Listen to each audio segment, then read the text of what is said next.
Beauty Samantha top heroine స్టేజ్లో కొనసాగుతూనే అక్కినేని వారి ఇంట కోడలు కాబోతోంది. ఈ ఏడాది ప్రారంభంలోనే నాగచైతన్యతో సమంతకు నిశ్చితార్థం జరగగా అక్టోబర్లో వీరి వివాహ వేడుక జరగనుంది. సమంత అక్కినేని ఇంట కోడలు కావడంపై ఇప్పటి వరకు అక్కినేని కుటుంబ సభ్యులైన నాగార్జున, అఖిల్ స్పందించారు.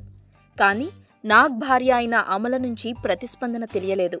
ఇప్పుడు ఆమె కూడా సమంత తమ కోడలు కావడంపై రియాక్ట్ అయ్యారు. రీసెంట్గా అన్నపూర్ణ ఫిల్మ్ స్కూల్లో జరిగిన ఈవెంట్లో సమంత గురించి చెబుతూ, సమంత లాంటి అందమైన మంచి అమ్మాయి మా ఇంటి కోడలు కావడంపై అక్కినేని కుటుంబం అంతా ఎంతో ఆనందంగా ఉంది. ఆమె మా ఇంటి కోడలు కావడం అదృష్టంగా భావిస్తున్నాం. చైతు, సమంత పెళ్లి గురించి ఎంతో ఆతృతగా ఎదురుచూస్తున్నాం అని అమల చెప్పుకొచ్చింది.